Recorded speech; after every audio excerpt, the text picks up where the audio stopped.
I know a lot of Latinos who not necessarily are not, or even just Latinos, just other cultural groups where they prefer you to stay in your community. Oh, that's right. Don't even talk to me about that. I know that, and I know that because even my own family, where I love them and they're very open-minded, there's still a certain level of apprehensiveness. Oh, right? it's not even just apprehension, really. It's almost the expectation. If like you identify a certain way, that is who you will find attractive. Oh right? yeah. It's like oh, like for example, a lot of the work I do, like I'm a marketer by day, but I do a lot of like Latina focused advocacy, especially like in media representation. I'm very passionate about that. And when, I've only ever dated interracially. Okay. And for the most part, like my first boyfriend was like a white American. My second boyfriend was like Asian and Latino. And then my third boyfriend was Central Asian. Okay. So, that's like a range, Yeah. and no one is like a full regular Puerto Rican, right? No one's like me where a lot of us are mixed up with a lot of other things. exactly. Right. But no one came from like my background, right? No one was like me. And I think when you identify very strongly with your culture, I think it's very hard to sacrifice the expectations of your family in service of your personal wants and needs. Oh yeah. Like I think that's something, because that's ultimately, like, with full respect to like my most recent ex, he's like an incredible person, very intelligent. I respect him a lot. That's ultimately what he attributed our relationship to. He said, the cultural differences are too big for me. My family won't accept you. So before this continues growing, we need to end it now. Can you tell me what country he's from? Kazakhstan. Okay. It's in between China and Russia. Oh no, I know where that's at. I know where Just that's in at. case. No, I know where that's at. I actually used to work with international students too. Yeah, so you know. I know a little bit. Yeah, that's near Russia and Uzbekistan. Yeah, and it's an interesting. I obviously did not interface with people from that country very often, but ultimately I did find that there is this misconception that if you are in the U.S., you are an American. That is what I see a lot of immigrants kind of see. They're like, if you live here, especially for an extended amount of time, wherever your passport's issued from, that's what you are. And I think the existence is much more nuanced than that. And I think it is. The influence and like how you grow as a person, those things are like very important to acknowledge as you continue to grow. It is one individual reality to be like, I want to be with someone from my culture because I want to maintain a certain level of like language access or tradition access. Absolutely. And then there's a totally other thing that has to do with, well, it's what my family wants. And I like that you brought that up. I would say, because that is a cultural difference that I'm very aware of. So, and I learned this also working with some people from those countries. So let me just throw an example out there. India. So there's certain communities, I would say, outside of the West, particularly in America, where collectivism is more important than individuality. So when you grow up in America, we're taught to prioritize what you think and how you feel, and that's the most important thing. But a lot of those countries, that's not true. That what the family wants is the most important, because there's an expectation that you're not only going to help provide for them and take care of them in their later years, but they have a vested interest, especially because they raised you. So I get that part. And them helping with like mate selection, for example. Right. So they're going to be an intimate part of that. In America, it's not really about that. You're choosing your partner, and your parents, you kind of bring them along. Maybe you're like, I don't care what you think. We might say stuff like that. So that would absolutely be a boundary that's going to get violated. Because if I'm coming from that culture, and I just threw Indian out because I know that one in particular, they're not going to co-sign that. They have sometimes they have issues. If you even coming from a different region in India, and they're like, this can't work because my family's not going to co-sign this, because there's certain attributes that they need to have. And I think for us as Americans, or those of us that identify from a more individualistic perspective, like we have to respect that, right? Yeah. But let me go back to my intentionality. So let's say we're dating in the beginning, and let's say, for example, you came from that collectivist society, and I'm doing me. So my family will follow whatever my lead is. And we're dating for like 6 months, and we're like really getting close. And I'm starting to think like, man, maybe I want to maybe marry this person. If we can get past a year, let's see what happens. And so we get into like a year, and then you're like, my family has a different opinion about you or not you, your culture or your community. And I don't know if I can get over it. Not because I can't, because I don't know if they can. Yeah. To me, that's a disservice because it took us so long to get to that point. I would rather have us discuss that up front, or what some people do, staying in your community, just date people from that community because you know, hey, this is the only way that I can do it because I'm not willing to go against my entire family for you. Yeah. So don't even put yourself in the situation. Yeah. And I understand there's no perfection. I know that this is hard. I'm not trying to make it sound like this is simple. Right. But I mean, if you know that what I value from my family, listen, what my mom says, yes or no, it's really important to me. And I'm telling you right now, Shania, she's not going to say yeah. Even though, like, I love you. But they're going to have a problem. And then they may not just be my parents. It's also my extended family. Yeah. My aunts are like, I just think it's entirely that, right? It's also just the fact that I think sometimes people think they're more progressive than they actually are.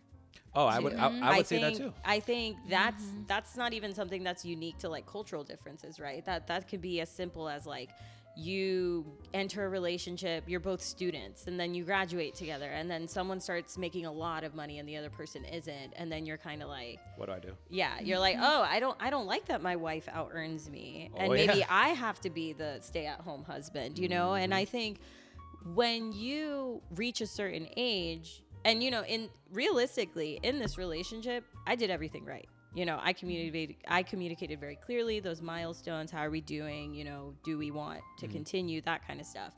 But I do think people, when they struggle with like different versions of themselves, it's hard to reconcile that for someone else. And that's why I say, like, a lot of the times it's not even anything to do with you.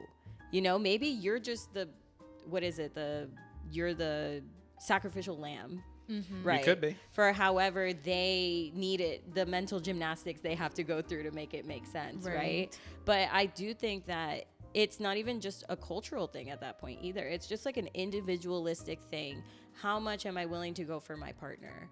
You know, and how much am I willing to go for myself? You know, because when you love someone, maybe I read too many books growing up, probably. But I do believe, like, when you love someone, things based on your actions and your advocacy, things have a way of working themselves out. I think they can. The reason why I had to, and these are things, when I say this, these are not things I intuitively grew up with. Like, I grew up American, so like I'm all about me and what I want. I didn't grow up thinking like, yes, my family, what they say to me is important, but it's not going to change my opinion. Oh, Like it would have to be. But it would have to be like a multitude of people. Like, are you sure you want to do it? Like, it would take that for me, not just one person saying like, I don't know if you should do that. I'm like, no, I'm gonna trust in myself.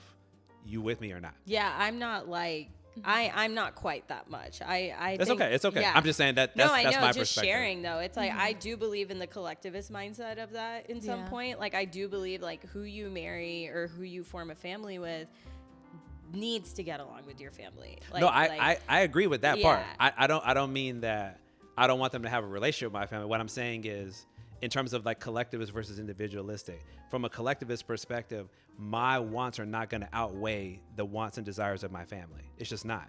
Because if I say, that's why I'm using your ex as an example. Yeah. If I'm saying my mom or my dad won't get down with this, what I'm saying is my desire is not more important than theirs.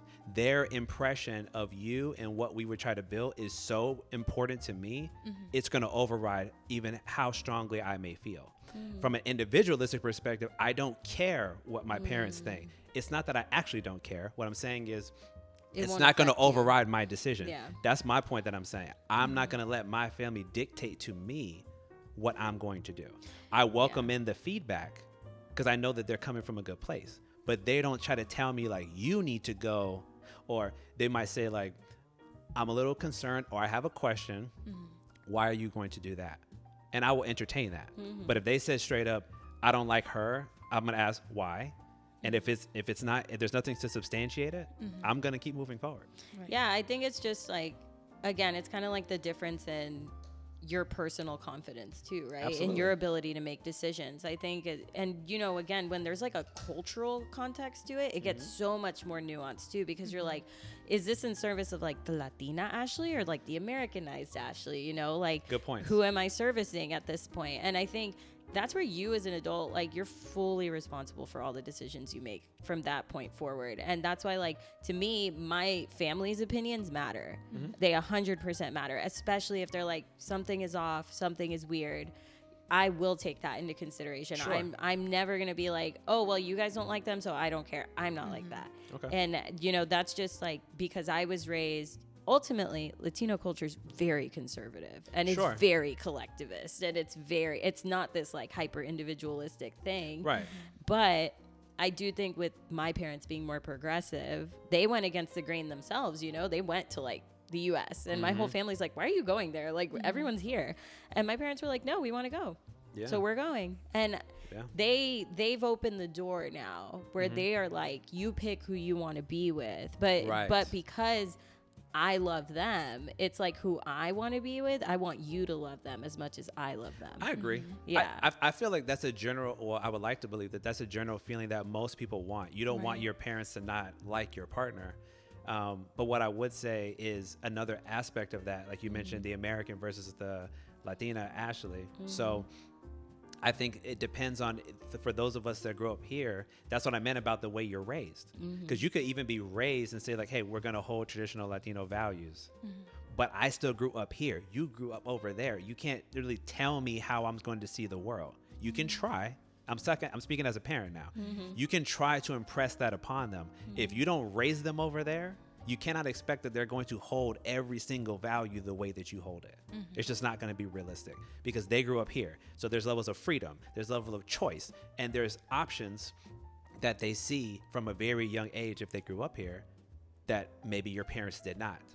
So because they didn't, and for most people, seeing is believing. If you don't see that option there, you're not even thinking about it. Whereas you may have grown up here and you're like, oh, I can totally date this type of person. And there's no problem with it. Meaning they came from a different cultural background. I don't feel weird about that. But if you grow up in a country dominated by one cultural group, it's very typical to think I'm only going to be with my type of person. Right. I don't even begrudge those people because that's all they know. Yeah. Even if they expose themselves to, you know, going to school or being in another country. Yeah, it is a very, like, it's a learned behavioral thing. And it's also very, I think, you know, to word it not delicately, I think it's also just ignorance. You know, like, I think it can be at times. Because you don't interact, you don't see the value in being with someone from another culture, because you genuinely are not educating yourself on what other cultures can offer you, you know, in terms of perspective, in terms of partnership. You know, if you come from this traditionally conservative culture and you're a progressive man in that culture, you may not find a progressive woman from your background, and maybe you'll find that somewhere else, and you'll feel much more fulfilled with that person, even if you have to sacrifice the cultural identification, right? But I also, like I said, that circles back to, like, people are not as progressive as they think they are, especially when, like, there's familial influence there, or guilt or manipulation. There you go. And I also think when parents do those type of things, I think there's a part of them too that's afraid of, like, their grandkids looking different from them. Absolutely. And I think it's a big thing of, like, are they gonna grow up in a house so different from mine? So what was all my work for? You know, what was the point of me instilling these values in my child if they're gonna raise kids that don't grow up with those values? And listen, and I'm gonna come to you in a second. I think that, and obviously, to be clear, let me take a step back real quick, and then I'm gonna make my statement. We all have bias. Oh yeah. Okay, so we all do. Hello. I'm biased towards people from different backgrounds because that is my lived experience. I'm not against people who come from one dominant cultural group, but I'm biased because I know what it's like to be in my body and to have these experiences and to connect with fellow people who also have a similar lived experience like that. But I say that because I'm biased, I know I'm more open-minded because my parents had to be somewhat open-minded for me to exist. Yep. If they were so close-minded and conservative in that regard, like, there just couldn't be a me. Not that I'm special, but my point is, because I'm not. Wait, you are. No, I'm not. I'm not. But I make that point because for those people, I said the bias. So those people who come up in a dominant culture where everybody's essentially one thing. And I know, you know, I don't want to get into the nuance of, like, well, you're like 5% this. I mean, just for the most part, you're visually and ethnically, you're one thing. it's understandable that you are going to stick within that cultural group because that is what's normal, what has been normalized to you, I should say. As opposed to those of us that have had to navigate different cultural groups, we understand it's not scary. It is challenging. It's different. But it's not scary. Yeah. And, It's just different. And different isn't bad. But if I haven't had those lived experiences, I might be much more apprehensive, and that's just me. Now factor in my parents. To your point that you just mentioned a second ago, I want my kids to look a certain kind of way. I want them to speak this type of language. I want them to eat this type of food. I want them to value these types of things. I actually respect those people who say, I want us to stay in this group. I don't want to deviate. I don't begrudge them. I respect that they say that. But I also invite those that are willing to venture out, to not be afraid to do so, but make sure you're being honest with yourself. To your point, don't tell yourself that, yeah, I'm willing to go against the grain, or my parents don't really want me to do it, but they're somewhat okay with it, but I'm going to take the charge and do it anyway. Like, be honest with yourself. Yeah, Don't deceive yourself and say like, yeah, I can do it. And then your parents say no. And then you're like, okay, I guess I got to say no.